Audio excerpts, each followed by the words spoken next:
Harlan looks just like many other rural Iowa towns if you're just passing through. However, with Harlan being the county seat of Shelby County since 1859, you'd think that the courthouse square that is the heart of this sleepy little city would be right on the main drag. However, the courthouse square is nowhere near the physical center of this town. In fact, to get there, you've got to drive off the main roads, through residential communities, following signs to the historic part of town, and eventually you end up here. Welcome to Harlan, Iowa. Dating back to the 1850s, Harlan began out of convenience more than anything. Shelby County's seat was originally in a place called Shelbyville, a small settlement that only existed for a few short years in the 1850s. However, being tucked away in a far corner of the county, a new county seat that was more centralized was desired, and thus the city of Harlan was born.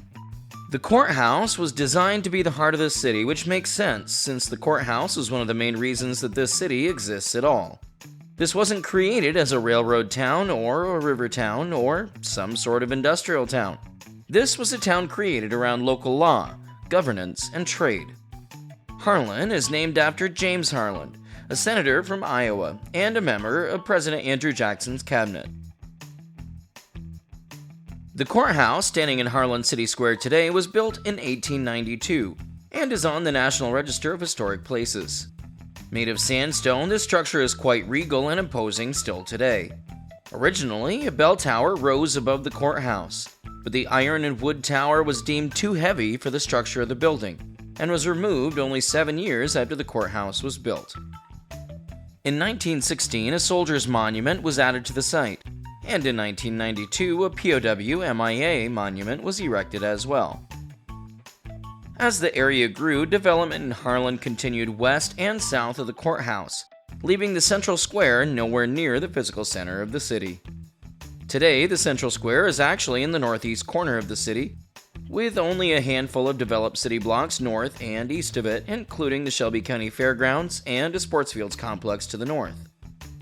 As the road system became more developed throughout Iowa, the commercial development of the city gravitated more to the busier thoroughfares in the area, which is where today's commercial businesses are mostly built up today in Harlan, along Highway 44 and Route 59. There's not much in Harlan that is touristy or really much to do at all other than to walk around and look at the historical buildings here, but that's what visiting small towns is all about, to slow down and not really do much of anything. I genuinely enjoyed walking around looking at this quaint town with its old town square setup.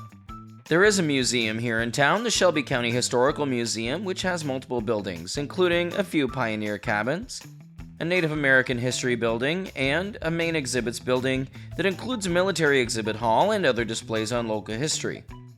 Those that follow my channel will not be shocked to hear that it was not open during my visit. I don't know why more of these little museums don't have better weekend hours.